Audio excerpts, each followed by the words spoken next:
So today we have the Vastatosaurus Rex. I hope I didn't just butcher that, or the V-Rex as I will be calling it, versus Skullcrawler. Who wins? Let's find out.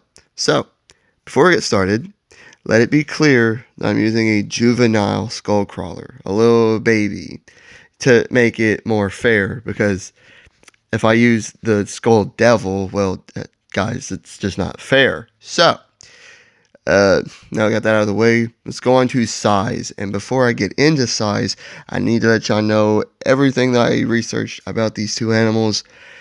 I found inconsistent numbers on their size, okay?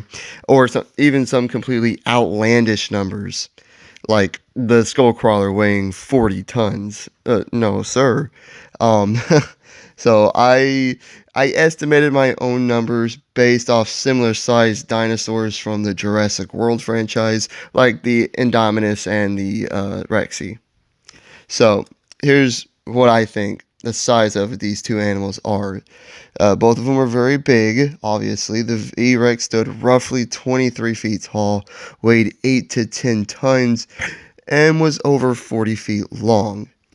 But, for being a child, the skull crawlers stood roughly 15 to 20 feet tall, weighed about 5 to 8 tons, and was about 50 feet long, maybe a little longer.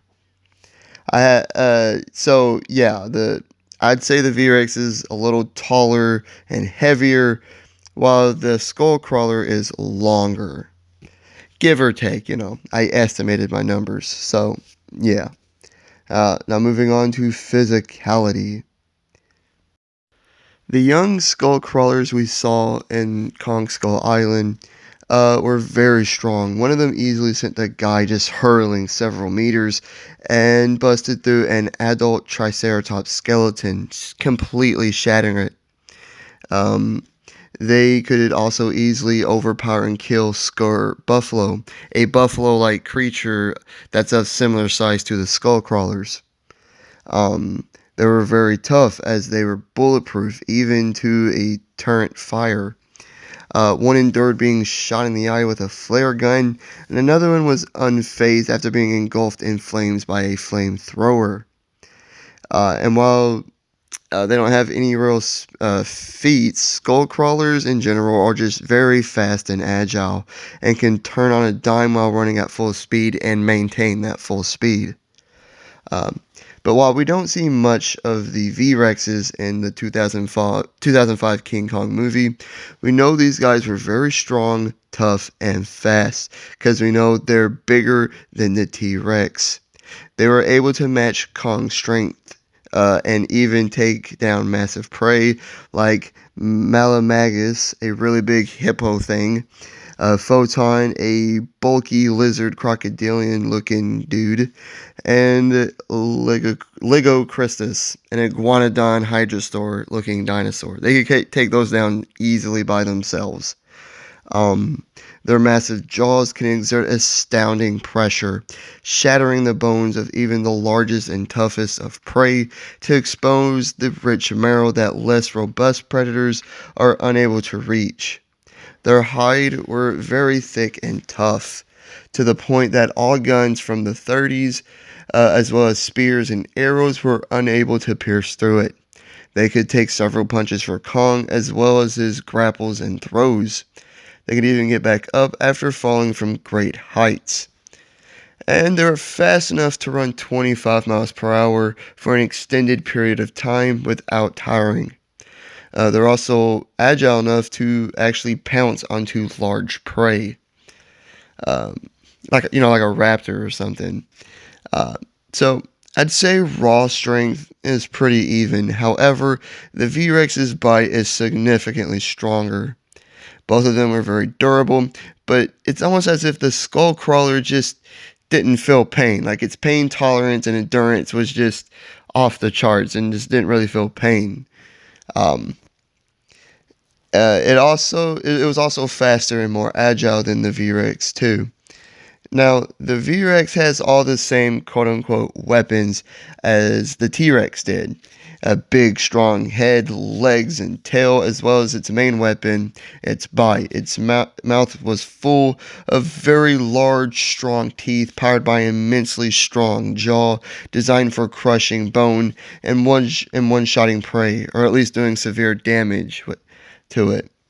However, the Skullcrawler's mouth has 2 rows of razor-sharp, serrated teeth designed for ripping and tearing flesh. They also had a very long prehensile tongue that could grapple and restrain prey, and a very long snake-like tail that could do the same thing but to larger prey, and could possibly even constrict prey like a boa constrictor. So, how do these big predators hunt? Well, both can be pack as well as solitary hunters. The V-Rex uses the simple wait and ambush tactic, while the Skullcrawler simply bull rushes its prey, knocks them over, and then starts eating it while it's still alive, not giving it a chance to fight back. You see, Skullcrawlers are very aggressive, violent, tenacious, and never tire because their metabolism is quite literally, quote unquote, off the charts high, incredibly high. This means they live in a constant state of starvation. This explains their hunting strategy, their tenacity, and their endurance to just attack prey and kill it and start eating it immediately. There's a reason why the dinosaurs on Skull Island went extinct. There's a reason why nearly the whole Kong species went extinct. It's because these little buggers came out of the hollow earth and instantly became the top apex predators and just took over the island, really. At least for a time until Kong skilled the Skull Devil. However, the V-Rexes on their version of Skull Island, without a doubt, were the top apex predator of their universe's Skull Island. They have no competition for that top spot either. They hold it pretty easily.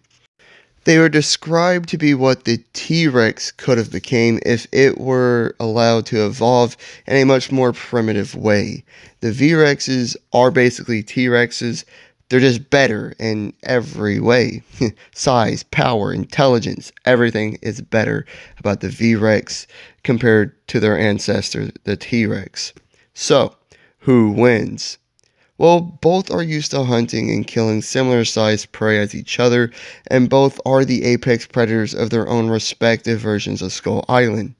The V-Rex is overall bigger with a much stronger bite, and considering that this is a young Skullcrawler and an adult V-Rex, the V-Rex also has an experience edge. However, it's never tried or had to fight something like a Skullcrawler before.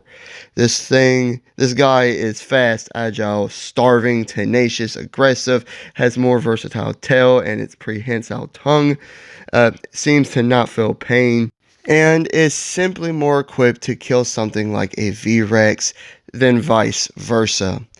The V-Rex won't even know what hit it until it's too late and it's being munched on. Okay. It could win with a good bite to the neck or to the skull of the Skullcrawler. But for the most part, I am siding with the Skullcrawler on this one.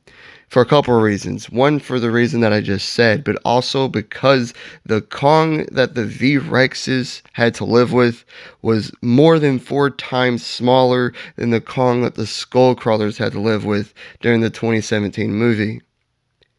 Over 4 times smaller, and 3 of them couldn't even beat that version of Kong. While the Skullcrawlers in general damn near made the Kong species go extinct on Skull Island. There might be more in Hollow Earth, but in terms of Skull Island, Kong's the last one.